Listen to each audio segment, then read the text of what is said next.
आज के इस वीडियो का फर्स्ट क्वेश्चन ये बनता है कि लोकसभा के गठन के संबंध में प्रावधान किस अनुच्छेद के तहत किया गया। इस क्वेश्चन का राइट आंसर क्या होगा। देखिए, लोकसभा की बात की जा रही है। इस क्वेश्चन को अटेम्प्ट करने से पहले हम बात कर लेते हैं एक छोटे से पॉइंट्स के बारे में। इस पॉइंट्स को आप याद रखेंगे सरल, ठीक है। अब ये सरल को आप याद रखेंगे तो यहाँ से 3 क्वेश्चन आपका क्लियर होगा। पहला चीज, स का मतलब संसद, और संसद का गठन 79 के तहत कहा गया, ठीक है। अगर उसी तरह से बात करें र का मतलब आपका हो गया राज्यसभा, जो कि 80 अनुच्छेद के तहत, और ल का मतलब लोकसभा और 81 अनुच्छेद के तहत। तो देखिए, सरल अगर आप याद रखते हैं तो यहाँ से 3 क्वेश्चंस क्लियर होगा। और आपको पता है कि 79 में ये बात कही गई है कि संघ के लिए एक संसद होगी जो राष्ट्रपति और 2 सदनों से मिलकर के बनेगी। ये बात 79 में कही गई है। और उसी तरह से राज्यसभा का गठन के प्रस्ताव 80 के अनुच्छेद के है और लोकसभा का गठन 81 में। तो यानी इस क्वेश्चन का राइट आंसर हम किसे टिक करेंगे? ऑप्शन सी को टिक कर सकते हैं। बात क्लियर हो गई। चलिए, सेकंड क्वेश्चन ये कह रहा है कि भारत के संविधान के अनुच्छेद 82 के अनुसार लोकसभा की सीटों का राज्यों के मध्य आवंटन किस जनगणना के आधार पर है। इस क्वेश्चन का राइट आंसर क्या होगा? ऑप्शन बी, 1971, ठीक है। आपको पता है कि वर्तमान में सीटों की संख्या कितनी है? 545। लोकसभा में वर्तमान में 545 सीटों की संख्या है, ठीक है। और ये जो बात कही गई है कि 545 तब तक रहेगा जैसे कि 84वें संविधान संशोधन अधिनियम 2002 के तहत ये बात कही गई है कि 2026 के बाद होने वाली जो प्रथम जनगणना होगी उसके आंकड़े प्रकाशित होने तक लोकसभा की जो सदस्यों की संख्या है वो 545 ही रहेगी। अब इसमें अगर जो चेंजिंग होगा वो 2026 के बाद जो प्रथम जनगणना होगी उसमें चेंजिंग किया जा सकता है, लेकिन इससे पहले नहीं होगा, ठीक है। इस क्वेश्चन का राइट आंसर ऑप्शन बी को टिक करेंगे। अब देखिए, हम यहाँ पे मैंने कुछ पॉइंट्स लिखा और इस पॉइंट्स को आप अच्छे से समझेंगे। पहला पॉइंट यहाँ पे कह रहा है कि संविधान में मूल पाठ में लोकसभा के सदस्यों की जो अधिकतम संख्या कितनी निश्चित की गई थी। यानी जो संविधान की प्रथम अगर मूल पाठ की बात करें तो उसमें लोकसभा में अधिकतम सदस्यों की संख्या 500 निर्धारित की गई थी। लेकिन उसमें पहला जो संशोधन किया गया, 7वां संशोधन कब हुआ था? ये भी पॉइंट्स इंपॉर्टेंट होगा, ध्यान रखेंगे। 7वां संशोधन कह सकते हैं 1956, ठीक है। 7वां संशोधन अधिनियम 1956 द्वारा लोकसभा के सदस्यों की संख्या 500 से बढ़ाकर के 525 की गई थी, ठीक है। और उसी तरह से फिर से 31वें संविधान संशोधन अधिनियम 1974, ठीक है, 1974 के द्वारा क्या किया गया कि 525 से बढ़ाकर के पुनः ये 545 कर दिया गया, जो हम अभी वर्तमान में देखते हैं। तो ये 2 पॉइंट्स बहुत इंपॉर्टेंट है, ये चीज़ आपको याद रखनी है। अब बात करते हैं थर्ड क्वेश्चन की। तो थर्ड क्वेश्चन ये कह रहा है कि लोकसभा में सदस्यों की जो अधिकतम संख्या निर्धारित की गई है वह है अधिकतम संख्या। ध्यान देंगे, यहाँ पे एक बात कही गई है अधिकतम संख्या। अधिकतम संख्या क्या है? 552। इस क्वेश्चन का राइट आंसर होगा ऑप्शन डी, कोई दिक्कत नहीं होनी चाहिए। 530 जो सदस्य हैं कह सकते हैं कि राज्यों के प्रादेशिक निर्वाचन क्षेत्रों से, और 20 जो सदस्य होते हैं वो संघ शासित प्रदेशों के प्रतिनिधित्व होते हैं। और साथ ही साथ आपने यहाँ पे देखा 30 और 20 50 हो गया, अभी बच रहा है 2। तो 2 जो सदस्य होते हैं वो क्या होते हैं? अनुच्छेद 331 के तहत राष्ट्रपति जो होते हैं वो लोकसभा में 2 आंग्ल भारतीय समुदाय के जो लोग होते हैं उनको प्रतिनिधित्व करते हैं, ठीक है, प्रतिनिधि प्रदान करते हैं, या फिर हम कह सकते हैं मनोनीत करते हैं। तो ये चीज़ आप याद रखेंगे। करेक्ट आंसर ऑप्शन डी होगा। लोकसभा की प्रथम महिला अध्यक्ष कौन है? काफ़ी अच्छा प्रश्न है। लोकसभा की प्रथम महिला अध्यक्ष कौन है? राइट आंसर होगा ऑप्शन डी, यानी हम मीरा कुमार को टिक करेंगे। वह जो है पहली महिला अध्यक्ष के रूप में 3 जून 2009 को निर्विरोध चुनी गई थी। ये पॉइंट याद रखेंगे। चलिए फिलहाल देखते हैं नेक्स्ट क्वेश्चन क्या कह रहा है। क्वेश्चन नंबर 5, लोकसभा अध्यक्ष को उनके कार्यकाल की समाप्ति के पूर्व पद से हटाया जा सकता है। किस तरह से हटाया जा सकता है बताइए? लोकसभा अध्यक्ष को उसके कार्यकाल की समाप्ति के पूर्व पद से हटाया जा सकता है। इस क्वेश्चन का राइट आंसर होगा ऑप्शन बी, यदि लोकसभा इस आशय का प्रस्ताव पारित कर दे। देखिए, मैं आपको बता दूं, अच्छे से ध्यान से समझिएगा। लोकसभा के तत्कालिक जो समस्त सदस्य के बहुमत से, ठीक है, जो भी वहाँ पे तत्कालिक सदस्य होते हैं उनके सदस्य के बहुमत से पारित संकल्प द्वारा अपने पद से हटाया जा सकता है, या फिर अध्यक्ष को या फिर उपाध्यक्ष को हटाया जा सकता है। दोनों को हटाने का प्रक्रिया सेम है। परंतु ऐसा संकल्प तब तक जो कि प्रस्तावित नहीं किया जा सकता है जब तक कि उस संकल्प को प्रस्तावित करने का जो अभिप्राय है उसकी सूचना कम से कम 14 दिन पूर्व जिसको हटाया जाना है, यानी कि राष्ट्रपति नहीं, अध्यक्ष या फिर उपाध्यक्ष को जो कि दी जानी चाहिए 14 दिन पूर्व, ठीक है। ये पॉइंट्स आप याद रखेंगे। ऑप्शन हम बी को यहाँ पे टिक करेंगे। चलिए फिलहाल देखिए, यहाँ पे एक नोट्स है और इस नोट्स को आप अच्छे से ध्यान में रखेंगे। पहला पॉइंट क्या कह रहा है? लोकसभा का विघटन किसके द्वारा किया जाता है? राष्ट्रपति के द्वारा। ये नोट जो है वो सभी एग्जाम्स में पूछे जाते हैं, यानी कि क्वेश्चन ही हैं, तो आप इसको थोड़ा सा ध्यान में रखिएगा। क्लियर? देखिए, लोकसभा का विघटन किसके द्वारा किया जाता है? राष्ट्रपति के द्वारा। सेकंड पॉइंट क्या है कि आपातकाल के लागू होने पर लोकसभा का कार्यकाल 1 वर्ष में कितने समय के लिए बढ़ाया जा सकता है? 1 वर्ष के लिए बढ़ाया जा सकता है। ठीक है, थर्ड पॉइंट क्या है? थर्ड पॉइंट ये कह रहा है कि लोकसभा का अध्यक्ष का चुनाव कौन करता है? लोकसभा अध्यक्ष का चुनाव जो वो कौन करता है? कि लोकसभा के सदस्य ही करते हैं। देखिए आर्टिकल 93 में ये बात कही गई है कि लोकसभा अपनी प्रथम बैठक में अपने सदस्यों में से एक अध्यक्ष और एक उपाध्यक्ष को चुनती है। ठीक है, किस आर्टिकल के तहत? तो 93। ये पॉइंट्स इंपॉर्टेंट होगा, ध्यान रखेंगे। अगला पॉइंट क्या है कि संयुक्त अधिवेशन के अध्यक्ष जो अध्यक्षता होता है कौन करता है? लोकसभा अध्यक्ष ही करता है। तो ये पॉइंट भी इंपॉर्टेंट होगा। तो यानी कि चारों क्वेश्चन यहाँ से क्लियर हो गया। चलिए अब बात करते हैं क्वेश्चन नंबर 6। अगला पॉइंट क्या कह रहा है कि निम्नलिखित में से कौन सा एक लोकसभा का सर्वाधिक बड़ा यानी कि क्षेत्रफल के अनुसार निर्वाचन क्षेत्र है? सर्वाधिक बड़ा क्षेत्रफल के अनुसार सबसे बड़ा कह सकते हैं निर्वाचन क्षेत्र कौन सा है? करेक्ट आंसर होगा ऑप्शन बी, लद्दाख। ठीक है, लद्दाख। अगर हम बात करें सबसे छोटा क्षेत्रफल के अनुसार सबसे छोटा क्या है? चांदनी चौक, दिल्ली का चांदनी चौक। एक क्वेश्चन ये बन सकता है कि मतदाताओं की संख्या के आधार पर सबसे बड़ा बताइए कौन सा है? तो मतदाताओं की संख्या के आधार पर सबसे बड़ा जो हम क्षेत्र कह सकते हैं निर्वाचक क्षेत्र वो है कौन सा? तो वो हमारा होगा मल्काजगिरी। ठीक है, मल्काजगिरी तेलंगाना में पड़ता है, ध्यान रखेंगे। और सबसे छोटा बात करें मतदाताओं की संख्या के आधार पर सबसे छोटा वो है लक्षद्वीप। तो यहाँ से सभी चीज़ें आपको याद रखनी है। फिलहाल इस क्वेश्चन का राइट आंसर आपका बी सही है। अगला पॉइंट क्या कह रहा है कि लोकसभा के 1 वर्ष में कम से कम कितने सत्र बुलाए जाते हैं? लोकसभा के 1 वर्ष में कम से कम, इससे कम तो नहीं होना चाहिए, कम से कम कितने सत्र बुलाए जाते हैं? तो 2 बार, यानी ऑप्शन हम बी को टिक करेंगे, 2 बार। अगला पॉइंट कह रहा है कि लोकसभा में मंत्रिपरिषद के विरुद्ध अविश्वास प्रस्ताव लाने हेतु न्यूनतम सदस्य संख्या कितनी होनी चाहिए? लोकसभा में मंत्रिपरिषद के विरुद्ध अविश्वास प्रस्ताव लाने के लिए न्यूनतम सदस्य संख्या कितनी होनी चाहिए? और वो संख्या है 50। Option D will be correct answer. अगला पॉइंट कह रहा है कि लोकसभा का कार्यकाल, बताइए कि यहाँ पे इस क्वेश्चन का राइट आंसर क्या होगा? लोकसभा का कार्यकाल, करेक्ट आंसर क्या होगा? आपातकाल की घोषणा के दौरान एक बार में 1 वर्ष तक बढ़ाया जा सकता है। ऊपर हम लोगों ने देखा था एक बार में 1 वर्ष तक के लिए बढ़ाया जा सकता है। Option C will be correct answer. Next प्रश्न क्या है? अगला क्वेश्चन कह रहा है कि लोकसभा का पहला आम चुनाव कब हुआ था?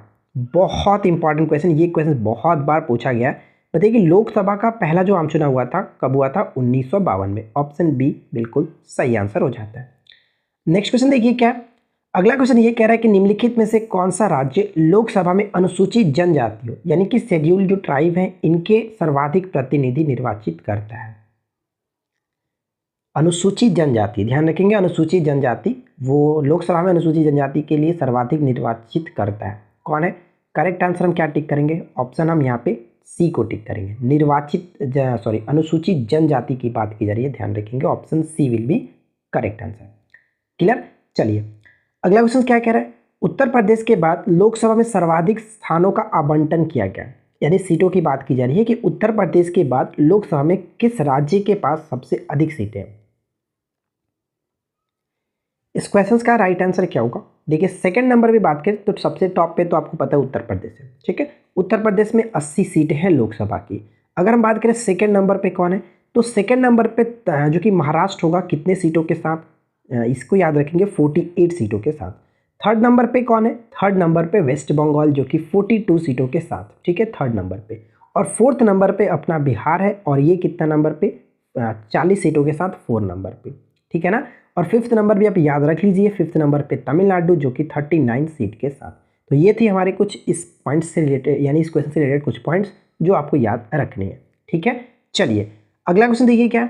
नेक्स्ट क्वेश्चन ये कह रहा है कि लोकसभा को उसके कार्यकाल की समाप्ति के पूर्व ही भंग किया जा सकता है। लोकसभा का कार्यकाल जनरली आपको पता है 5 साल का होता है, लेकिन इस 5 साल से पहले भी भंग किया जा सकता है। कब?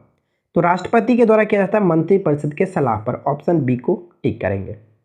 आगे बढ़ते हैं और नेक्स्ट देखिए अगला क्वेश्चन कह रहा है कि निम्न संवैधानिक संशोधन में से कौन से राज्यों से निर्वाचित होने वाले लोकसभा के सदस्यों की संख्या में वृद्धि करने से संबंधित है। देखिए ये क्वेश्चन मैंने आपको ऊपर में जो नोट्स बताया था उसी से रिलेटेड है, और अगर आपने ध्यान से देखा होगा तो कोई दिक्कत नहीं होगी।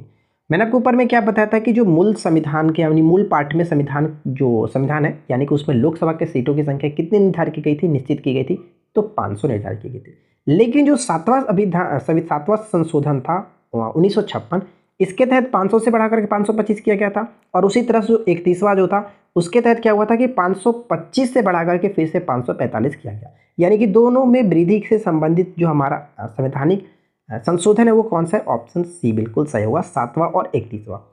क्लियर? चलिए अगला क्वेश्चन देखिए क्या कह रहा है कि लोकसभा में शून्यकाल की अवधि अधिक से अधिक कितनी हो सकती है? इस क्वेश्चन का राइट आंसर क्या होगा कि लोकसभा में शून्यकाल की अवधि अधिक से अधिक कितनी हो सकती है? करेक्ट आंसर क्या है? ऑप्शन बी, 1 घंटा। 12 बजे से लेकर के 1 बजे तक होता है, आपको पता है शून्यकाल, जिसको हम 0 आवर के नाम से जानते हैं। चलिए अगला क्वेश्चन ये बनता है कि भारत के किस राज्य का लोकसभा व राज्यसभा में प्रतिनिधित्व जो है वो सर्वाधिक है? कहने का मतलब ये हुआ कि वो कौन सा राज्य है जिसमें लोकसभा में सबसे टॉप पे है और राज्यसभा में सबसे टॉप पे है, और वो राज्य है उत्तर प्रदेश। ठीक है, ऑप्शन सी को टिक करेंगे। अब यहाँ पे बात ये आती है कि लोकसभा में उत्तर प्रदेश की सीटें कितनी हैं, तो ध्यान रखेंगे लोकसभा में लोगों ने ऑलरेडी ऊपर में देखा था 80 सीटें दी गई है लोकसभा में उत्तर प्रदेश को। अगर वहीं पे बात करें राज्यसभा में कितनी सीटें हैं, तो राज्यसभा में 31 सीटें हैं। ठीक है, ये हमारा टॉप पे आता है। अब सेकेंड नंबर पे बात करें तो सेकेंड नंबर पे कौन है? ठीक उसी तरह जिस तरह से लोकसभा में भी महाराष्ट्र सेकंड नंबर पे था, और यहाँ पर भी महाराष्ट्र सेकंड नंबर पे है 19 सीटों के साथ। ठीक है, और थर्ड नंबर पे कौन है? तो देखिए थर्ड नंबर पे अगर हम बात करें तो वो कौन है? तमिलनाडु, 18 सीटों के साथ तमिलनाडु। और अब बात करते हैं फोर्थ नंबर पे, तो देखिए फोर्थ नंबर पे जो आता है वो हम कह सकते हैं फोर्थ नंबर पे बिहार को भी रख सकते हैं, पश्चिम बंगाल को भी रख सकते हैं, क्योंकि दोनों की सीटों की संख्या 16 ही है। ठीक है, तो ये ध्यान रखेंगे, बिहार में लोकसभा की सीटों की संख्या 40, जबकि राज्यसभा में सीटों की संख्या टोटल 16 है। तो इस तरह से आप याद रख सकते हैं, जिस तरह से हम लोगों ने लोकसभा देखा, यहाँ पर राज्यसभा में सीटों की संख्या भी क्लियर कर लिया। अगला क्वेश्चन, नेक्स्ट कह रहा है कि लोकसभा और राज्यसभा में गणपूर्ति संख्या कितनी है? कोरम जो बुलाए जाने की संख्या होती है, गणपूर्ति कह सकते हैं, वो कितनी होनी चाहिए? तो कुल सदस्यों का 1/10, यानी ऑप्शन सी को टिक करेंगे। ये one of the most important question है, आप इसको अच्छे से याद रखेंगे, बहुत बार पूछा जाता है। देखिए नेक्स्ट क्वेश्चन क्या कह रहा है, इस क्वेश्चन में थोड़ा सा मिस्टेक हुआ है टाइपिंग में। देखिए क्या कह रहा है कि लोकसभा अध्यक्ष मतदान में भाग नहीं लेता है। ठीक है, अध्यक्ष जो है वो भाग नहीं लेते हैं, परंतु हम ये कह सकते हैं, सिंपल सी बात है, आप ये समझिए यहाँ पे कुछ प्रॉब्लम है क्वेश्चंस में, कि किसी भी प्रश्न पर अगर सदन में पक्ष विपक्ष के मत जो होते हैं अगर बराबर हो जाते हैं, बराबर मत आने की स्थिति में क्या होता है कि निर्णायक मत देता है। ठीक है, निर्णायक मत वो दे सकता है। तो ये किस अनुच्छेद के तहत पॉसिबल है? अपना वो निर्णायक मत जो होता है, जिसको कास्टिंग वोट कहा जाता है, तो वो किस अनुच्छेद के तहत देता है? सही आंसर क्या होगा? आर्टिकल 100 के फर्स्ट के अनुसार। ठीक है, आर्टिकल 100 के फर्स्ट, ऑप्शन डी बहुत अच्छा क्वेश्चन है, इस चीज़ को ध्यान में रखेंगे। चलिए अगला क्वेश्चन देखिए क्या नेक्स्ट क्वेश्चन कह रहा है कि लोकसभा चुनाव का कोई प्रत्याशी अपनी जमानत खो देता है यदि उसे प्राप्त ना हो सके। अपनी जमानत खो देता है यदि उसको प्राप्त ना हो सके, तो सही आंसर क्या होगा? राइट आंसर हम यहाँ पे टिक करेंगे, वैध मतों का 1/6। ठीक है, ऑप्शन सी बिल्कुल करेक्ट होगा। अगला क्वेश्चन, लोकसभा के लिए चुनाव में निर्वाचित होने के लिए किसी व्यक्ति के लिए न्यूनतम जो आयु है वो कितनी होनी चाहिए? यानी कि लोकसभा के लिए 25 साल, राज्यसभा के लिए 30 साल। ये ध्यान रखेंगे, 25 साल यहाँ पे सही आंसर है। अगला क्वेश्चन कह रहा है कि लोकसभा में आंग्ल भारतीय समुदाय के सदस्य मनोनीत करने की शक्ति किसके पास है? तो हम लोगों ने ऊपर में ही देखा था, लोकसभा में जो 2 सदस्य मनोनीत किए जाते हैं, आर्टिकल किसके तहत? तो 331। ठीक है, 331 के तहत राष्ट्रपति करते हैं, यानी ऑप्शन हम यहाँ पे बी को टिक करेंगे, भारत के राष्ट्रपति करते हैं 2 सदस्य को। जबकि राज्यसभा में कितने सदस्य को? 12 सदस्यों को मनोनीत किया जाता है। ये क्वेश्चन भी इंपॉर्टेंट होगा। अगला क्वेश्चन, नेक्स्ट क्वेश्चन कह रहा है कि संविधान के किस संशोधन ने लोकसभा के सदस्यों की संख्या 525 से बढ़ाकर के 545 कर दी थी? क्या होगा? ये क्वेश्चन हम लोग यहाँ पे थर्ड बार देख रहे हैं, और करेक्ट आंसर क्या होगा? 31वें संविधान संशोधन 1974। ठीक है, 1974 ध्यान रखेंगे, ऑप्शन ए सही होगा। अगला क्वेश्चन, नेक्स्ट क्या कह रहा है कि किस सदन में अध्यक्षता करने वाला अधिकारी उस सदन का सदस्य नहीं होता है? यानी किस सदन का अध्यक्षता करने वाला जो अधिकारी होता है उस सदन का सदस्य नहीं होता है, और वो है राज्यसभा। यानी राज्यसभा का सभापति कौन होता है? उपराष्ट्रपति होता है, और उपराष्ट्रपति जो होते हैं उस सदन के सदस्य नहीं होते हैं। ठीक है, करेक्ट आंसर होगा ऑप्शन बी। चलिए नेक्स्ट क्वेश्चन देखिए यहाँ पे क्या दिया गया। अगला क्वेश्चन ये कह रहा है कि निम्नलिखित जो विशेषाधिकारों में से कौन से भारत के संविधान द्वारा राज्यसभा को प्रदत्त किए जाते हैं? ठीक है, राज्यसभा को प्रदत्त किए जाते हैं। क्या होगा इस क्वेश्चन का राइट आंसर? देखिए इस क्वेश्चन का सही आंसर अगर हम बात करें तो यहाँ पे करेक्ट आंसर क्या होगा? हम ऑप्शन यहाँ पे बी को टिक करेंगे, यानी संसद को राज्य सूची में नियम बनाने और एक अथवा एकाधिक अखिल भारतीय सेवाओं को सृजन करने हेतु सशक्त बनाने के लिए एक प्रस्ताव पारित करना। ये बात 312 में की गई है, आर्टिकल 312 में। ठीक है, आगे हम इसके बारे में देखेंगे। तो फिलहाल इस क्वेश्चन का सही आंसर आपका बी बिल्कुल करेक्ट हो जाता है। अगला क्वेश्चन क्या कह रहा है कि भारतीय संविधान के अंतर्गत निम्नलिखित में से कौन सा अनुच्छेद संसद को राष्ट्रीय हित में राज्य सूची के विषय के संबंध में विधि बनाने की शक्ति प्रदान करता है? क्या होगा इस क्वेश्चन का राइट आंसर? देखिए, क्वेश्चन का मतलब क्या कह रहा है कि कौन सा अनुच्छेद है वो संसद को राष्ट्रीय हित में, ठीक है, राष्ट्रीय हित में राज्य सूची के विषय पर राज्य सूची के विषय के अगर संबंध में कोई विधि बनाना हो तो उसको ये शक्ति प्रदान हो सकता है कि उस राज्य सूची के विषय पर संसद जो कि कानून बना सके। और ये आर्टिकल होता है 249, यानी ऑप्शन डी को टिक करेंगे। और ये क्वेश्चन बहुत ज़्यादा इंपॉर्टेंट है, आप इसको वीवीआई मान करके चलेंगे। चलिए फिलहाल देखते हैं नेक्स्ट क्वेश्चन क्या कह रहा है। अगला क्वेश्चन ये कि निम्नलिखित कथनों में से कौन सा एक भारत के संविधान की चौथी अनुसूची को सही सही वर्णित करता है? यानी चौथी अनुसूची के बारे में आपको बताना है कि चौथी अनुसूची वो क्या सही सही वर्णित करता है। तो आपको पता है कि चौथी अनुसूची में राज्यसभा के स्थानों का, यानी राज्यसभा का जो अलग अलग विभिन्न राज्यों में सीटें हैं उनके बारे में आवंटन किया गया है इसके अंतर्गत चौथी अनुसूची के तहत। ऑप्शन हम डी को टिक करेंगे। अगला क्वेश्चन क्या कह रहा है कि राज्यसभा के सदस्य चुने जाते हैं, जो राज्यसभा के सदस्य होते चुने जाते हैं, बताइए कितने वर्ष के लिए? तो करेक्ट आंसर क्या होगा? कुल 6 वर्षों के लिए चुने जाते हैं, ध्यान रखेंगे 6 वर्षों के लिए। आगे बढ़ते हैं, नेक्स्ट क्वेश्चन क्या कह रहा है। अगला पॉइंट कह रहा है कि निम्नलिखित में से कौन सा राज्यसभा की एकांतिक शक्ति के अंतर्गत आती है? राज्यसभा की एकांतिक शक्ति के अंतर्गत आती है। राइट आंसर क्या होगा? करेक्ट आंसर ऑप्शन ए, नई अखिल भारतीय सेवाओं का सृजन करना जो है वो राज्यसभा की एकांतिक शक्ति है, ध्यान रखेंगे। अब यहाँ पे एक नोट्स दिया गया, इस नोट्स को थोड़ा सा पॉइंट्स में आप अच्छे से ध्यान रखेंगे। नोट में ये कह रहा है कि ऐसे 2 कौन से राज्य हैं, राज्य क्षेत्र हैं, जिनमें कह सकते हैं जिनके सदस्य राज्यसभा के सदस्यों के लिए निर्वाचन में भाग लेते हैं। इसके बारे में हम आगे चर्चा कर लेंगे। फिलहाल आप इस चीज़ को याद रखेंगे कि दिल्ली और पांडिचेरी 2 ऐसे संघ राज्य क्षेत्र हैं, कह सकते हैं केंद्र शासित प्रदेश है, जो कि कह सकते हैं यहाँ पे कि राज्यसभा के सदस्यों के लिए निर्वाचन में भाग लेते हैं। और इनकी सीटों की संख्या कितनी है? तो दिल्ली में 3 और पांडिचेरी में 11। ठीक है, चलिए फिलहाल बात करते हैं अगले क्वेश्चन की। नेक्स्ट क्वेश्चन में क्या कह रहा है कि राज्यसभा को भंग करने का अधिकार किसके पास है? राज्यसभा को भंग करने का अधिकार जो किसके पास? करेक्ट आंसर क्या होगा? राज्यसभा को भंग करने का अधिकार ऑप्शन हम डी को टिक करेंगे, उपरोक्त में से कोई नहीं। अब यहाँ पे थोड़ा सा समझ लीजिएगा। देखिए यहाँ पे नोट में लिखा गया आर्टिकल 83 के फर्स्ट के अनुसार राज्यसभा एक स्थायी सदन है। बिल्कुल सही, स्थायी सदन है, जिस वजह से इसको विघटित नहीं किया जा सकता किसी के द्वारा भी। यह कभी भी भंग नहीं होती है, बल्कि इसके 1/3 सदस्य, ध्यान दीजिएगा यहाँ पे जो भी पॉइंट लिखे गए वो बहुत इंपॉर्टेंट एग्जाम्स में पूछे जाते हैं। तो इसके 1/3 सदस्य हर दूसरे वर्ष, ठीक है, कितने सदस्य?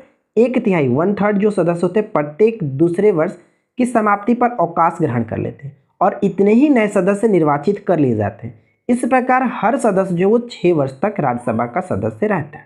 ठीक है, तो यहाँ पे हम कह सकते हैं कि ये विघटित नहीं होता है किसी के द्वारा भी। तो करेक्ट आंसर हम ऑप्शन डी को टिक करेंगे, इनमें से कोई। अब यहाँ पे थोड़ा सा ध्यान दीजिएगा, क्वेश्चन में कह रहा था कि इस प्रकार हर सदस्य 6 वर्ष तक राज्यसभा का सदस्य होता है। लेकिन ध्यान दीजिएगा कि राज्यसभा का जो सदस्य की अगर हम बात करें, वैसे तो राज्यसभा का सदस्य उपराष्ट्रपति होते नहीं है, क्योंकि आपको मैंने ऊपर में ही बताया था कि वो सदस्य सदन के सदस्य नहीं होते, लेकिन उसकी सभापति यानी कि उसकी सभापति होते हैं। ठीक है, तो वो उनका कार्यकाल जो होता है 5 वर्ष का ही होता है, उपराष्ट्रपति के तौर पर उनका कार्यकाल 5 वर्ष का। लेकिन बाकी जो सदस्य होते हैं उनका कार्यकाल 6 वर्ष का होता है।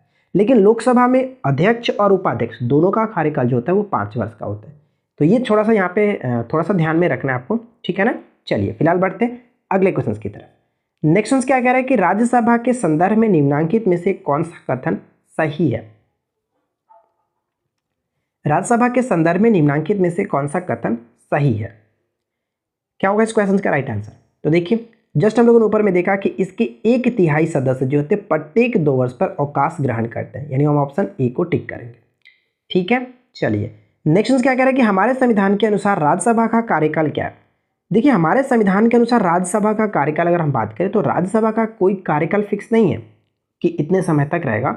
वो एक कह सकते हैं ना कि वो एक स्थायी सदन है। ठीक है, स्थायी सदन है, तो समाप्त होने वाला विषय नहीं है, यानी हम ऑप्शन डी को टिक करेंगे। उसके सदस्यों का कार्यकाल होता है, यानी कि राज्यसभा का कार्यकाल नहीं है, उसके सदस्यों का कार्यकाल होता है कि वो उनका कार्यकाल 6 वर्ष तक है। इस तरह से हम इसको थोड़ा सा समझ सकते हैं। चलिए फिलहाल देखिए नेक्स्ट क्वेश्चन क्या है। अगला क्वेश्चन कह रहा है कि राज्यसभा को स्थायी सदन कहते हैं क्यों। राज्यसभा को स्थायी सदन कहा जाता है और ये ऊपरी सदन भी है, लेकिन इसकी जो वैल्यू है ना वो लोकसभा से थोड़ा सा नीचे है, लेकिन इसका भी अपना महत्व है, बहुत अच्छा महत्व है।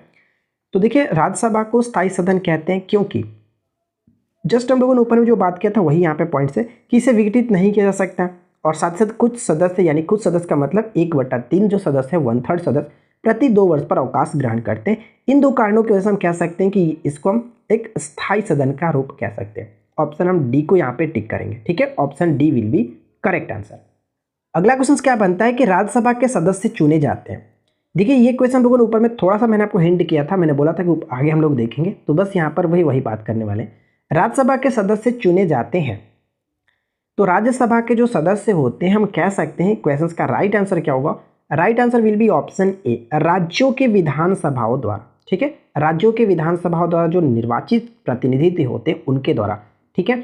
अब राज्यों में अगर हम यहाँ पे बात करें तो ध्यान दीजिएगा कि राज्यों में तो सभी राज्य और साथ ही साथ जो यहाँ पे हम लोगों ने देखा था क्या, दिल्ली और पांडुचेरी, उन दोनों जो केंद्र शासित प्रदेश है उनके सदस्य भी इसमें निर्वाचित होते हैं, ठीक है। तो ये बहुत अच्छा क्वेश्चन यहाँ से बन सकता है, तो ध्यान में रखेंगे राज्यों के विधानसभाओं द्वारा, option A will be correct answer.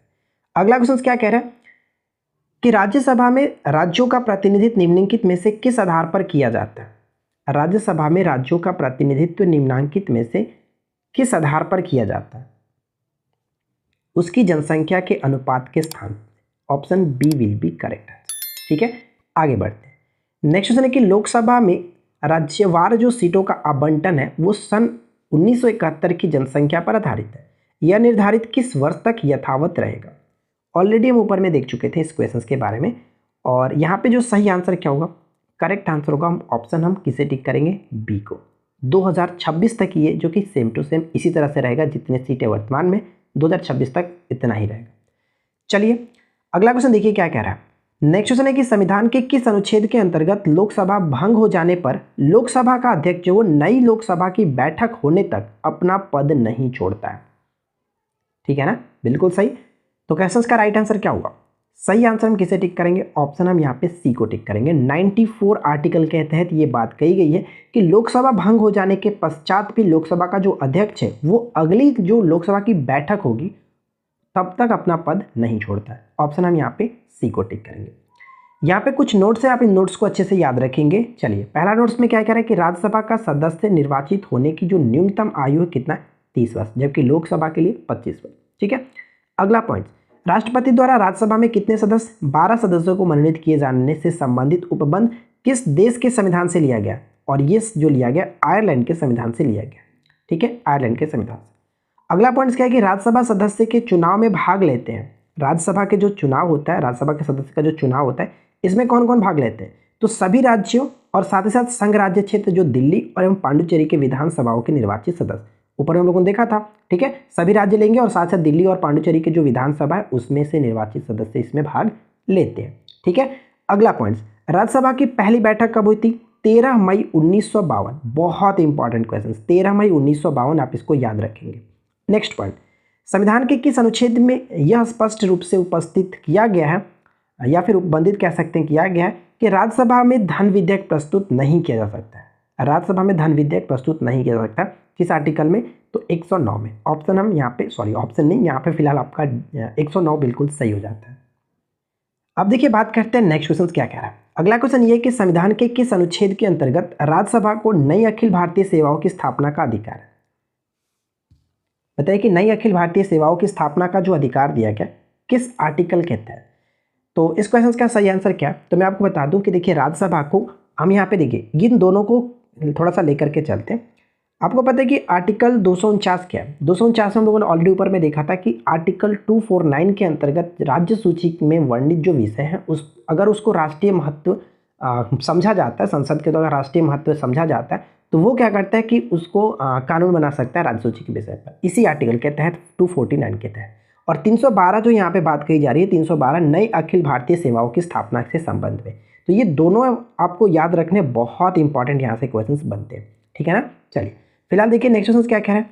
अगला क्वेश्चन ये कि कुल कितने राज्य मिलकर के राज्यसभा के प्रतिनिधियों का चुनाव करते हैं।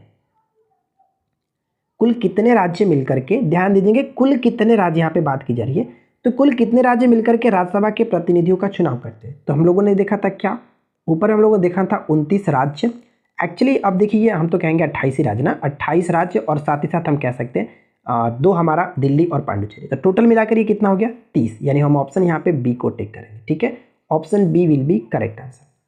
28 राज्य के साथ साथ दिल्ली और पांडुचेरी दोनों मिलाकर के यहाँ पे टोटल कुल अगर देखें, यहाँ पे देखिए कुल कितने राज्य की बात कीजिए, यानी कि राज्य का मतलब यहाँ पे हो गया आपका, ये मतलब हो जा रहा है कि राज्य संघ क्षेत्र। ठीक है, इस तरह से राज्य के मतलब राज्य संघ क्षेत्र भी हम यहाँ पे इंक्लूड करेंगे, इसलिए हम यहाँ पे ऑप्शन बी को टिक करेंगे। क्लियर, चलिए अगला क्वेश्चन क्या कह रहा है कि किस अनुच्छेद के तहत संसद के किसी सदन का कोई सदस्य सदन की बैठक में 60 दिन से अधिक लगातार सदन की अनुमति के बिना अनुपस्थित रहता है तो उसकी सदस्यता समाप्त हो जाएगी। किस आर्टिकल के तहत ये बात कही गई है, तो ये जो बात कही गई है वो 101 के 4, अनुच्छेद 101 के 4 में ये बात कही गई है। ठीक है, ध्यान रखेंगे। अच्छा, आर्टिकल 105 क्या है, तो आर्टिकल 105 में हम कह सकते हैं कि संसद का उसके सदस्यों के विशेषाधिकार के बारे में वर्णित किया गया। संसद को कई विशेषाधिकार दिए गए, और जो हम लोगों ने विशेषाधिकार ऊपर में 2 देखा था, जैसे 249 है और 312, ये सभी इसके अंतर्गत, या फिर लोकसभा संसद की यहाँ पे बात की जा रही है, यानी संसद के अंतर्गत लोकसभा और राज्यसभा के जो भी विशेषाधिकार दी गई हैं वो यहाँ पे इंक्लूड किया गया 105 के अंतर्गत। ठीक है, तो यहाँ पे करेक्ट आंसर आपका ऑप्शन हम ई को टिक करेंगे। नेक्स्ट क्वेश्चन क्या कह रहा है कि संसद के दोनों सदनों द्वारा पारित विधेयक को किस अनुच्छेद के तहत राष्ट्रपति की अनुमति के लिए भेजा जाता है।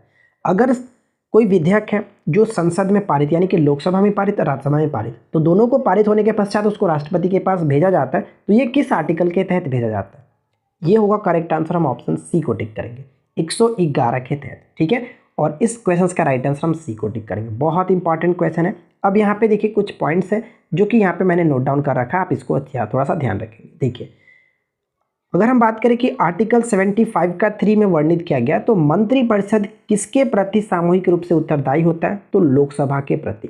बहुत अच्छा क्वेश्चन है, डायरेक्ट पूछ जाता है कि मंत्रिपरिषद किसके प्रति सामूहिक रूप से उत्तरदायी होता है, लोकसभा के प्रति।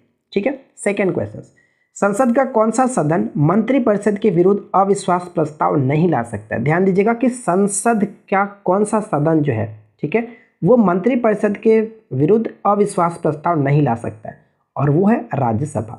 और ऊपर हम लोगों ने देखा था क्वेश्चंस की लोकसभा में जो अविश्वास प्रस्ताव लाने के लिए कितने सदस्य चाहिए, तो 50 सदस्य हम लोगों ने देखा था। ठीक है ना, लेकिन राज्यसभा में अविश्वास प्रस्ताव नहीं ला सकता है, ये पॉइंट्स याद रखेंगे। अगला पॉइंट कह रहा है कि संविधान के किस अनुच्छेद के तहत धन विधेयक को परिभाषित किया गया, विद्या नहीं यार, धन विधेयक को परिभाषित किया गया, तो धन विधेयक 110। ठीक है, धन विधेयक 110। नेक्स्ट पॉइंट यहाँ पे कह सकते हैं कि धन विधेयक को पारित करने के लिए विशेष प्रक्रिया का प्रावधान किस अनुच्छेद के तहत किया गया, तो वो अनुच्छेद 109, यानी हम यहाँ पे 109 को सही करेंगे। ठीक है, भारत की संसद की लोक लेखा समिति के अध्यक्ष की नियुक्ति की जाती है। ठीक है, लोक लेखा समिति के अध्यक्ष की नियुक्ति किसके द्वारा की जाती है, तो इस क्वेश्चन का राइट आंसर हो जाएगा ऑप्शन सी, यानी लोकसभा के अध्यक्ष के द्वारा। ठीक है, देखिए सबसे पहले बात करते हैं लोक लेखा समिति।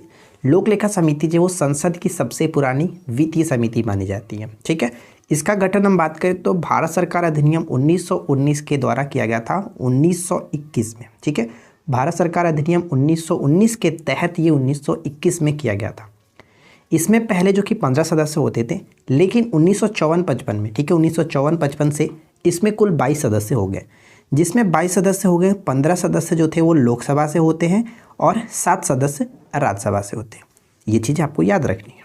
ठीक है, अब यहाँ से कुछ और पॉइंट्स हम बात करते हैं। जैसे अगर हम बात करें कि इसके जो अध्यक्ष होते हैं, ठीक है, यानी इस समिति के जो अध्यक्ष होते हैं वो कौन होते हैं, तो देखिए मैं आपको बता दूं कि 1967 से स्थापित जो परंपरा हुआ, इसके अनुसार ये कहा गया कि इस समिति का अध्यक्ष जो होगा वो विपक्ष के किसी सदस्य को बनाया जाता है, और उनका कार्यकाल जो होगा 1 वर्ष का होगा, और इस अध्यक्ष की नियुक्ति जो है लोकसभा अध्यक्ष के द्वारा की जाएगी। ठीक है, तो ये सभी चीज़ें आपको याद रखना है। क्लियर। अंतर्राष्ट्रीय संधियों को भारत के किसी भाग अथवा संपूर्ण भारत में लागू करने के लिए संसद कोई भी कानून बना सकती है। सही आंसर क्या होगा कि बिना किसी राज्य की सहमति के। ऑप्शन हम डी को यहाँ पे टिक करेंगे। ठीक है, नेक्स्ट वन, अगर कोई धन विधेयक लोकसभा द्वारा स्वीकृत हो जाए तो राज्यसभा इसे अधिक से अधिक रोक सकती है। ध्यान दीजिएगा, धन विधेयक की बात की जा रही है।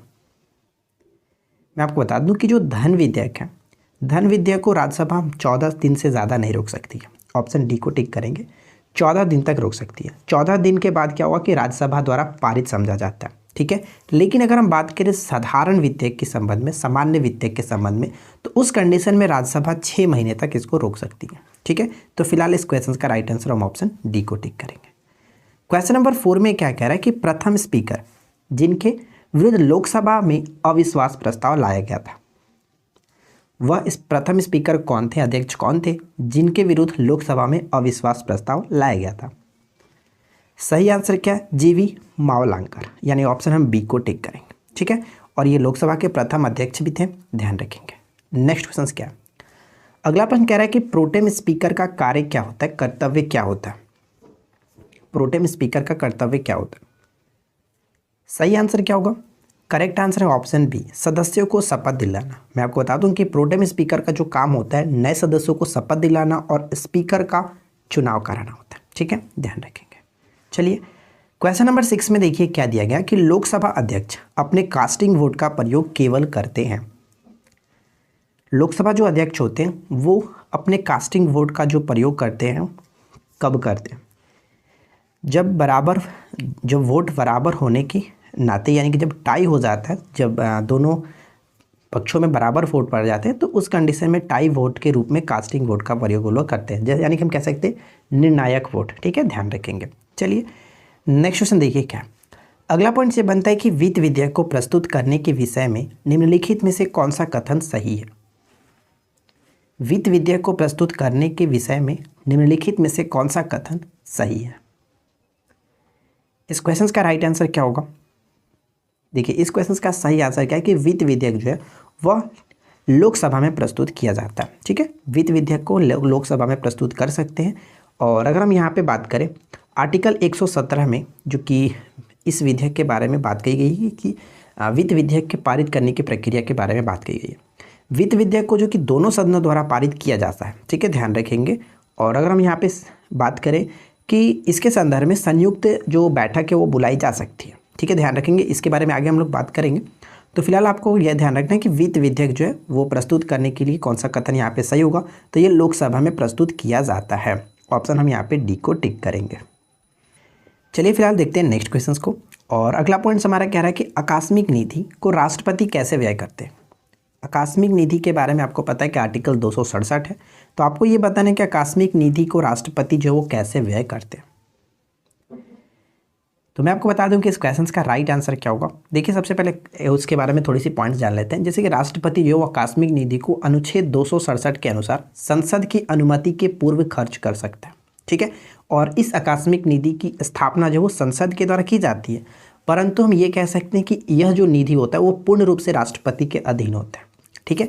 राष्ट्रपति जब भी इस निधि की आवश्यकता महसूस करे वो आसानी से इसका प्रयोग कर सकते हैं। हम कह सकते हैं कि वो आकस्मिक निधि का जो प्रयोग कर सकते हैं, क्या? संसद के अनुमति के पूर्व, ठीक है। ऑप्शन हम यहाँ पे सी को टिक करेंगे, संसदीय स्वीकृति से पूर्व। ऑप्शन हम सी को टिक करेंगे।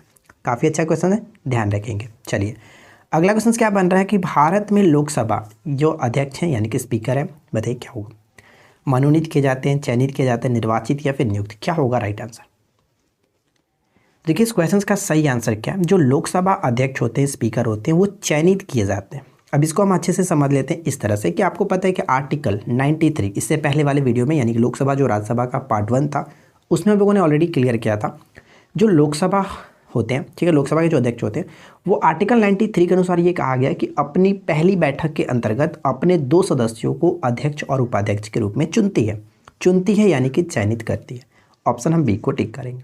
नेक्स्ट वन क्या है? अगला प्रश्न ये बनता है कि निम्नलिखित कथनों में से कौन सा एक धन विधेयक के बारे में सही नहीं है? ध्यान दीजिएगा, यहाँ पे धन विधेयक के बारे में बात कही जा रही है। तो कौन सा सही नहीं है? देखिए धन विधेयक संसद के दोनों में से किसी भी सदन में प्रस्तावित किया जा सकता है, जो कि ये पॉइंट गलत है। धन विधेयक सिर्फ और सिर्फ लोकसभा में कह सकते हैं, लोकसभा में ही जो कि ये प्रस्तावित किया जाता है, ठीक है। तो यहाँ से इस तरह से हम कह सकते हैं कि ऑप्शन ए जो कि गलत होगा। बाकी में कोई दिक्कत नहीं, आप इनको अच्छे से समझ सकते हैं। क्वेश्चन नंबर 11 में क्या कह रहा है कि निम्न में से कौन सी शक्तियां लोकसभा को राज्यसभा की तुलना में अनन्य रूप से प्राप्त है? चलिए हम यहाँ पे एक एक करके देखते हैं। पहला पॉइंट कह रहा है कि धन विधेयक या फिर वित्त विधेयक केवल लोकसभा में प्रस्तुत किया जा सकता है, जो कि बिल्कुल सही है, कोई दिक्कत नहीं। सेकेंड पॉइंट कह रहा है कि धन विधेयक के निशस्तीकरण अथवा संशोधन के संबंध में, ये भी बिल्कुल सही है। हम ये कह सकते हैं कि धन विधेयक के संबंध में जो अंतिम निर्णय होता है वो लोकसभा का ही होता है, ठीक है, तो इस तरह से ये पॉइंट भी करेक्ट है। थर्ड पॉइंट कह रहा है कि मंत्रिपरिषद के उत्तरदायी के संबंध में, ये पॉइंट आपने डेफिनेटली पढ़ा ही होगा कि जो मंत्रिपरिषद होता है वो सामूहिक रूप से लोकसभा के प्रति उत्तरदायी होता है, तो हम यहाँ पे कह सकते हैं कि ये भी बिल्कुल सही है लोकसभा के संदर्भ में। लेकिन ऑप्शन से अगर 4 पॉइंट को देखें, अखिल भारतीय सेवाओं के सृजन के संबंध में, जो कि ये लोकसभा के संदर्भ में नहीं है, क्योंकि आपको पता है आर्टिकल 312 के अनुसार ये कहा गया कि अखिल भारतीय जो सेवाएं का सृजन है इसके संबंध में राज्यसभा को अधिकार प्राप्त है, ठीक है, तो यहाँ पे हमारा जो फोर्थ पॉइंट है वो नहीं होगा, 1 2 3 बिल्कुल सही है, ऑप्शन हम बी को टिक करेंगे। क्लियर, ध्यान रखिएगा। अगला प्रश्न ये कह रहा है कि लोकसभा के स्पीकर का निर्वाचन होता है, लोकसभा के स्पीकर यानी अध्यक्ष का निर्वाचन होता है किस तरह से, तो करेक्ट आंसर क्या होगा, देखिए इस क्वेश्चन का सही आंसर क्या है कि लोकसभा के सभी सदस्यों द्वारा।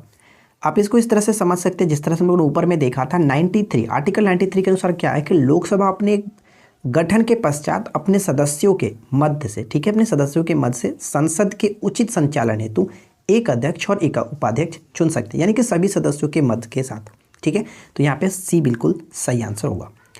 अगला पॉइंट देखिए क्या दिया गया। नेक्स्ट क्वेश्चन ये कह रहा है कि कोई कानूनी विधेयक संसद के किस पटल पर रखा जा सकता है। इस क्वेश्चन का राइट आंसर क्या है कि कोई कानूनी विधेयक जो है वो संसद के किस पटल पर रखा जा सकता है, तो करेक्ट आंसर क्या है कि दोनों में से किस संसद के एक पटल पर, ठीक है, ऑप्शन सी बिल्कुल यहाँ पे सही आंसर होगा। भारत की संचित निधि से निधि निकालने के लिए निम्नलिखित में से किसका अनुमोदन अनिवार्य है। इस क्वेश्चन का राइट आंसर हो जाएगा भारत की संसद, option C will be correct answer, ठीक है। नेक्स्ट क्वेश्चन, अगला पॉइंट बनता है कि भारत की संचित निधि से धन निर्गमन पर किसका नियंत्रण है। भारत की संचित निधि से धन निर्गमन पर किसका नियंत्रण है, तो करेक्ट आंसर क्या होगा, अगर हम यहाँ पे देखें तो ऑप्शन डी बिल्कुल सही आंसर है, उपयुक्त में से किसी के नहीं, क्योंकि संसद द्वारा निर्गमन विधि के प्रावधानों के अनुसार ही भारत की संचित निधि से धन निकाला जा सकता है, यानी ऑप्शन यहाँ पे क्या होना चाहिए, संसद, ठीक है, ऑप्शन डी को टिक करेंगे। नेक्स्ट प्रश्न क्या कह रहा है कि लोकसभा के अध्यक्ष को कैसे हटाया जा सकता है, one of the most important questions, ठीक है, ध्यान रखेंगे, लोकसभा के अध्यक्ष को कैसे हटाया जा सकता है, तो इस क्वेश्चन का राइट आंसर क्या है, लोकसभा के सभी सदस्यों, ध्यान रखेंगे सभी सदस्यों के बहुमत से पारित संकल्प के द्वारा, option B will be correct answer, ठीक है। नेक्स्ट क्वेश्चन, अगला पॉइंट बनता है कि संसद जो है राज्य सूची के विषय के संबंध में कानून बना सकती है, संसद राज्य सूची के विषय में कानून बना सकती है, कब बना सकती है, यदि राज्यसभा ऐसा संकल्प पारित करता है, ठीक है, ऑप्शन हम बी को टिक करेंगे, राज्यसभा ऐसा संकल्प पारित करता है। अगला पॉइंट देख लीजिए क्या कह रहा है, निम्नलिखित में से कौन सा एक प्रावधान भारतीय संविधान के अंतर्गत संसद के सदस्यों के विशेषाधिकारों और उन्मुक्तियों को निर्धारित करता है। मैंने इस क्वेश्चन के बारे में पार्ट 1 में चर्चा किया था, संसद के विशेषाधिकार, ठीक है, संसद के सदस्यों के विशेषाधिकारों के जो बारे में वर्णन किया गया वो आर्टिकल 105 में 105 में ऑप्शन सी को टिक करेंगे। अगला क्वेश्चन देखिए क्या है कि वह कौन राष्ट्रवादी नेता था जो 1925 में केंद्रीय विधानसभा का अध्यक्ष स्पीकर चुना गया। 1925 में केंद्रीय विधानसभा के अध्यक्ष के रूप में चुने गए थे विट्ठल भाई Patel, option D will be correct answer. Next question, अगला पॉइंट बनता है कि सूची 1 को सूची 2 के साथ सुमेलित करना है, तो यहाँ पे बताइए कि कौन सा सूची जो किसके साथ, किस समिति के साथ मैच होगा। देखिए हम लोगों ने सबसे पहले ही बात किया था कि लोक लेखा जो समिति होती है एक प्रकार की वित्तीय समिति है, यानी ए का 3 के साथ मैच कहाँ पर कर रहा है, सिंपल सी बात है, ऑप्शन एक ही मिल रहा है, ठीक है, option C will be correct answer. लेकिन बाकी को भी आप याद रखेंगे, जैसे याचिका समिति जो है वो एक कार्यकारी समिति के अंतर्गत आता है, और उसी तरह से अगर हम यहाँ पे बात करें स्टॉक बाजार स्कैम संयुक्त समिति, ये तदर्थ समिति के अंतर्गत आता है, और विभागीय समिति कौन है, जो विभागीय समिति है ये स्टैंडिंग जो कि समिति के अंतर्गत आएगा। तो सिंपल सी बात है, आपको यहाँ पे सबसे इंपॉर्टेंट जो पॉइंट्स है जो पूछा जाता है अक्सर वो ध्यान रखेंगे। लोकलेखा समिति किस प्रकार की समिति है, तो ये एक प्रकार की वित्तीय समिति है, ठीक है, ऑप्शन हम यहाँ पे सी को टिक करेंगे। चलिए फिलहाल देखते हैं नेक्स्ट क्वेश्चन को। अगला पॉइंट ये बनता है कि प्राक्कलन समिति संसद की किस सदन की समिति से गठित की जाती है। प्राक्कलन समिति संसद की किस सदन से गठित की जाती है, तो सिंपल सी बात है कि प्राक्कलन समिति में कुल 30 सदस्य होते हैं, और ये 30 सदस्य जो होते हैं वो सिर्फ और सिर्फ लोकसभा से होते हैं, इसलिए कह सकते हैं कि लोकसभा के सदस्यों से। Option C will be correct answer. ठीक है, नेक्स्ट वन। अगला पॉइंट है कि निम्न में से कौन सा सार्वजनिक व्यय पर संसदीय नियंत्रण का अंग नहीं है। कौन सा सार्वजनिक व्यय पर संसदीय नियंत्रण का अंग नहीं है? तो भारत के नियंत्रक एवं महालेखा परीक्षक। ऑप्शन बी बिल्कुल सही आंसर होगा। नेक्स्ट क्वेश्चन क्या बनता है कि निम्नलिखित में से किस समिति में राज्यसभा का प्रतिनिधित्व नहीं होता है? देखिए फिर से वही बात पूछी जा रही है जो हम लोगों ने जस्ट अभी ऊपर में देखा था। जो प्राक्कलन समिति क्या होता है वो लोकसभा के सदस्यों से निर्मित होता है। तो हम यहाँ पे सिंपल सी बात कह सकते हैं कि प्राक्कलन समिति जो वो राज्यसभा का प्रतिनिधित्व नहीं होता है। ठीक है, ऑप्शन सी को टिक करेंगे। चलिए अगला क्वेश्चन देखिए क्या कह रहा है। नेक्स्ट क्वेश्चन बनता है कि निम्नलिखित में से कौन सी भारतीय संसद की वित्तीय समितियाँ। ठीक है, देखिए ऊपर हम लोगों ने देखा था ना कि लोक लेखा समिति एक वित्तीय समिति के अंतर्गत आता है। तो इस तरह से भी क्वेश्चन पूछा जा सकता है कि कौन कौन सी जो है संसद की वित्तीय समितियाँ। तो सार्वजनिक लेखा समिति, ठीक है, प्राक्कलन समिति और साथ ही साथ हम कह सकते हैं कि सार्वजनिक उपक्रम समिति, ये तीनों के तीनों वित्तीय समितियाँ के अंतर्गत आती हैं। इसलिए ऑप्शन डी को यहाँ पे टिक करेंगे। चलिए आगे बढ़ते हैं। अगला पॉइंट ये बनता है कि लोक लेखा समिति अपनी रिपोर्ट प्रस्तुत करती है। One of the most important questions, लोक लेखा समिति अपनी रिपोर्ट किसे प्रस्तुत करती है? इस क्वेश्चन का सही आंसर होगा लोकसभा इसके स्पीकर को, यानी लोकसभा के अध्यक्ष को। ठीक है, आगे बढ़ते हैं। अगला पॉइंट बनता है कि निम्नलिखित में से कौन सा एक मानव संसाधन विकास मंत्रालय के विभाग नहीं है?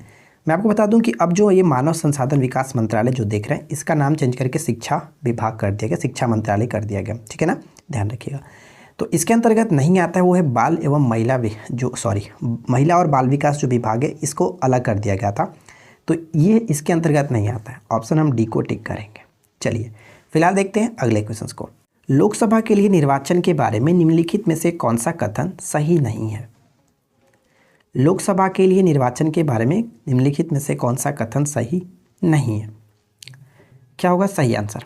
देखिए मैं आपको बता दूं कि इस क्वेश्चन का राइट आंसर क्या, ऑप्शन सी बिल्कुल सही आंसर है। ठीक है, सही नहीं है, यानी कि निर्वाचन के लिए मतदाताओं की जो सूची को राष्ट्रपति के निर्देश और नियंत्रण में तैयार किया जाता है, ये पॉइंट यहाँ पे सही नहीं है, गलत है। ठीक है, निर्वाचन के लिए मतदाताओं की जो सूची को निर्वाचन आयोग के निर्देश और नियंत्रण में तैयार किया जाता है। ठीक है, किसके द्वारा? निर्वाचन आयोग के निर्देशन और नियंत्रण में तैयार किया जाता है। और अगर हम बात करें कि लोकसभा और राज्यसभा के जो विधानसभा है, ठीक है, राज्यों की लोकसभा और राज्यों की विधानसभा जो है इनका निर्वाचन किस तरह से होता है? तो इनका निर्वाचन वयस्क के मताधिकार पर होता है। ठीक है ना, ध्यान रखेंगे। चलिए अगला क्वेश्चन देखिए क्या। नेक्स्ट क्वेश्चन ये बनता है कि भारतीय राजनीतिक व्यवस्था में इनमें से कौन सर्वोच्च है? भारतीय राजनीतिक व्यवस्था में जब से सर्वोच्च की बात करें तो वह संविधान। ठीक है, ऑप्शन बी बिल्कुल सही होगा। नेक्स्ट क्वेश्चन क्या बनता है कि निम्नलिखित में से किनको लोकसभा और राज्यसभा के दोनों के निर्वाचनों में मतदान का अधिकार होता है? लोकसभा और राज्यसभा दोनों के निर्वाचनों में मतदान का अधिकार होता है। और सही आंसर क्या हुआ कि राज्य विधानमंडल के निम्न सदन के निर्वाचित जो सदस्य होते हैं उनको। Option D will be correct answer. Next question, अगला पॉइंट्स बनता है कि लोकसभा और राज्यसभा के बीच गतिरोध की स्थिति या फिर किन परिस्थितियों में संसद की संयुक्त बैठक बुलाई जाती है? देखिए लोकसभा और राज्यसभा की जो संयुक्त बैठक बुलाई जाती है वो किन स्थितियों में बुलाई जा सकती है? पहला जो कि सामान्य विधेयक के संदर्भ में। ठीक है, सामान्य विधेयक के संदर्भ में और साथ ही साथ वित्त विधेयक के संदर्भ में। तो यहाँ पे अगर हम देखें तो साधारण विधि निर्माण की पारित करने की स्थिति में, जो कि ये तो बिल्कुल कोई दिक्कत नहीं, ये सही है, जैसे मैंने आपको बताया सामान्य विधेयक। ठीक है, और धन विधेयक को पारित करने की स्थिति में ये पॉइंट गलत होगा क्योंकि धन विधेयक का राज्यसभा से कोई मतलब नहीं है। ठीक है, उसको राज्यसभा में पेश नहीं किया जा सकता, वो लोकसभा में ही पेश किया जाता है। तो यहाँ पे गतिरोध की तो बात ही नहीं बनती, ये पॉइंट गलत है। और संविधान संशोधन विधेयक को पारित करने की स्थिति, तो ये तो अलग अलग अपना अपना पारित किया जाता है। तो जो संयुक्त बैठक की स्थिति हो सकती है या तो सामान्य विधेयक के संदर्भ में या फिर वित्त विधेयक के संबंध में। ठीक है, तो यहाँ पे सिर्फ और सिर्फ ऑप्शन हम ए को टिक करेंगे, केवल एक। चलिए आगे बढ़ते हैं। अगला पॉइंट ये कह रहा है कि राजनीतिक शब्दावली में शून्यकाल का अर्थ है। राजनीतिक शब्दावली में शून्यकाल का अर्थ क्या है? तो करेक्ट आंसर क्या होगा? सिंपल सी बात है, प्रश्न उत्तर सत्र। ठीक है, प्रश्न उत्तर सत्र कह सकते हैं। और अगर हम बात करें कि वर्तमान में शून्यकाल के दौरान कुल कितने मामलों को उठाया जा सकता है, तो 20 मामलों को उठाया जा सकता है। अगला पॉइंट कह रहा है कि भारतीय संसद के दोनों सदनों की जो प्रथम संयुक्त बैठक हुई थी वो कब हुई थी? तो प्रथम संयुक्त बैठक जो हुई थी वो कह सकते हैं कि जवाहरलाल नेहरू के समय में 1961 में, ठीक है, 1961 में दहेज प्रतिषेध जो विधेयक था 1960, इसके संदर्भ में पहली संयुक्त बैठक हुई थी। यानी हम ऑप्शन ए को टिक कर सकते हैं, ठीक है। और ये काफ़ी अच्छा क्वेश्चन बनेगा, ध्यान में रखेंगे। अगर हम बात करें द्वितीय, ठीक है, अगर पूछ ले कि दूसरा संयुक्त बैठक कब हुआ था, तो उसको अब याद रखेंगे 1978 में, ठीक है। 1978 में किसके संदर्भ में? बैंकिंग सेवा आयोग विधेयक 1900 जो कि 78 के संबंध में मोरारजी देसाई के शासन में, ठीक है, उस चीज़ को भी आप याद रखेंगे। अगर बात करें थर्ड पॉइंट, ठीक है, यानी कि तीसरी संयुक्त बैठक कब हुई थी, तो तीसरी संयुक्त बैठक 2002 कह सकते हैं। आतंकवाद निरोधक जो कि आदेश, यहाँ पे ऑप्शन सी जो देख रहे हैं, इसके संदर्भ में हुई थी अटल बिहारी वाजपेयी के शासन में, ठीक है। तो ये सभी चीज़ें जो कि आपको याद रखना है, यहाँ पे मैं लिखता हूँ 2002, ये थर्ड हुआ, ठीक है ना। चलिए अगला क्वेश्चन देखिए क्या। अगला प्रश्न ये बनता है कि भारतीय संसद के दोनों सदनों की संयुक्त बैठक किस संबंध में होती है। तो मैंने आपको क्या बताया था ऊपर हम लोगों ने देखा था कि जो संयुक्त बैठक हो सकती है या तो सामान्य विधेयक के संदर्भ में या फिर वित्त विधेयक के संदर्भ में। तो यहाँ पे तो देख रहे हैं कि धन विधेयक दिया गया, इसके संदर्भ में ये गलत है, और साधारण विधेयक दिया गया, ऑप्शन हम सी को टिक कर सकते हैं, ठीक है। नेक्स्ट वन, अगला पॉइंट कह रहा है कि निम्न कथनों पर विचार कीजिए। फर्स्ट सेकंड थर्ड पॉइंट्स को पढ़ लीजिए, उसके बाद बताइए कि यहाँ पे सही आंसर क्या होगा। तो चलिए एक एक करके देखते हैं। पहला पॉइंट्स में कह रहा है कि भारत के संसद के दोनों सदनों की संयुक्त बैठक अनुच्छेद 108 में संस्कृत की है। तो बिल्कुल सही है, इसमें कोई दिक्कत नहीं, संयुक्त बैठक की बात 108 में की गई है। नेक्स्ट पॉइंट कह रहा है लोकसभा तथा राज्यसभा की सर्वप्रथम जो संयुक्त बैठक हुई थी 1961 में की गई थी। बिल्कुल सही है। दहेज प्रतिषेध विधेयक 1960 के संदर्भ में जवाहरलाल नेहरू के समय में 1961 में हुआ था। ये पॉइंट भी सही है, ऊपर हम लोगों ने देखा था। अगला पॉइंट कह रहा है कि भारतीय संसद के दोनों सदनों की दूसरी संयुक्त बैठक जो हुई थी वो बैंकिंग सेवा आयोग बिल 1978 को पारित करने के लिए हुई थी। तो ये पॉइंट भी बिल्कुल सही है, जस्ट ऊपर हम लोगों ने देखा। तो यहाँ पे कह सकते हैं कि तीनों के तीनों पॉइंट्स इसलिए सही, ऑप्शन हम डी को टिक करेंगे, ठीक है ना। चलिए नेक्स्ट क्वेश्चन ये कह रहा है कि संसद की लोक लेखा समिति का प्रमुख कार्य है। देखिए मैं आपको बता दूं कि संसद की लोक लेखा समिति का जो प्रमुख कार्य होता है वो शासन के वित्तीय और लेखा एवं विनियम तथा जो नियंत्रक एवं महालेखा परीक्षक है उनकी रिपोर्ट का परीक्षण करना। ऑप्शन ए बिल्कुल सही आंसर होगा। अगला क्वेश्चन क्या कह रहा है कि 2G स्पेक्ट्रम कांड की जांच करने हेतु बनी संसद की संयुक्त समिति का अध्यक्ष कौन थे। तो इस क्वेश्चन का राइट आंसर क्या होगा? करेक्ट आंसर हम किसे टिक करेंगे? ऑप्शन सी को, पीसी चाको, ठीक है, पीसी चाको, ध्यान रखेंगे पीसी चाको बिल्कुल सही हो जाता है। नेक्स्ट प्रश्न ये बनता है कि भारतीय संसद का कौन सा अनुच्छेद संसद को अंतर्राज्यीय समझौते को लागू करने के लिए विधि निर्माण की शक्ति प्रदान करता है। करेक्ट आंसर होगा ऑप्शन डी, यानी कि अनुच्छेद 253, ठीक है। नेक्स्ट वन, अगला पॉइंट ये कह रहा है कि निम्नलिखित कथनों पर विचार कीजिए। लोक लेखा की संसदीय समिति के संदर्भ में यहाँ पे 3 पॉइंट्स दिए गए, इन तीनों पॉइंट्स को पढ़ करके बताइए कि क्या सही होगा, कौन सा कथन सही है। देखिए पहला पॉइंट कह रहा है कि लोकसभा के अधिकतम 25 सदस्यों से गठित की जाती है। लोक लेखा जो समिति होती है इसमें टोटल 22 सदस्य होते हैं, जो कि हम कह सकते हैं ये पॉइंट तो गलत हो जा रहा है, ठीक है ना। अगला पॉइंट, नेक्स्ट पॉइंट ये कह रहा है कि सरकार के विनियोग तथा वित्त लेखाओं की जांच करती है, ये सही है। अगला पॉइंट से कि भारत के नियंत्रक एवं महालेखा परीक्षक की रिपोर्ट की जांच करती है, ये भी सही है। तो 2 और 3 यहाँ पे सही होगा, इसलिए हम ऑप्शन सी को टिक करेंगे। चलिए अगला पॉइंट देखिए। नेक्स्ट क्वेश्चन ये कह रहा है कि राष्ट्रपति की सिफारिश के बगैर कोई विधेयक जो कर लगाता हो विधायिका में नहीं रखा जा सकता है। यह प्रावधान भारत के संविधान के किस अनुच्छेद के अंतर्गत आता है? तो ये जो अंतर्गत आता है हम कह सकते हैं आर्टिकल 117, ठीक है, अनुच्छेद 117 के तहत। नेक्स्ट प्रश्न, वित्त विधेयकों के बारे में विशेष उपबंध किस अनुच्छेद के अंतर्गत दिया गया? करेक्ट आंसर क्या? ऑप्शन ए, अनुच्छेद 117। अगला क्वेश्चन, नेक्स्ट प्रश्न ये कह रहा है कि राज्यसभा किसी धन विधेयक में सारभूत संशोधन करती है तो तत्पश्चात क्या होगा? तो तत्पश्चात हम कह सकते हैं कि लोकसभा राज्यसभा की अनुशंसाओं को स्वीकार करे या अस्वीकार करे, इस विधेयक पर आगे कार्रवाई कर सकती है, ठीक है। ऑप्शन हम ए को टिक करेंगे। अगला प्रश्न हमारा क्या दिया गया, ध्यान दीजिएगा कि निम्नलिखित में से कौन सी एक सबसे बड़ी संसदीय समिति है? सबसे बड़ी संसदीय समिति है वो कौन मानी जाती है? तो यहाँ पे करेक्ट आंसर होगा जो कि प्राक्कलन समिति, ठीक है, प्राक्कलन समिति। आगे बढ़ते हैं। लोकसभा का सचिवालय सीधे नियंत्रित होता है। बताइए कि लोकसभा का सचिवालय सीधे नियंत्रित होता है किसके द्वारा? तो इस क्वेश्चन का राइट आंसर हो जाएगा लोकसभा अध्यक्ष द्वारा। ठीक है, ऑप्शन हम डी को टिक करेंगे। अगला पॉइंट क्या बनता है कि संसद के सूचना अधिकार अधिनियम को भारत के राष्ट्रपति की स्वीकृति प्राप्त हुई थी। तो जो स्वीकृति प्राप्त हुई थी कह सकते हैं 15 जून 2005 को। ऑप्शन सी बिल्कुल सही आंसर होगा, लेकिन ये लागू हुआ था 12 अक्टूबर 2005 को। अगला क्वेश्चन, लोक लेखा समिति की रिपोर्ट प्रस्तुत की जाती है। बताइए कि लोक लेखा समिति की रिपोर्ट प्रस्तुत की जाती है, क्या होगा राइट आंसर? तो इस क्वेश्चन का सही आंसर हो जाएगा जो कि लोकसभा में। ठीक है, लोक लेखा समिति की जो रिपोर्ट प्रस्तुत की जाती है लोकसभा में की जाती है। ऑप्शन सी यहाँ पे करेक्ट होगा।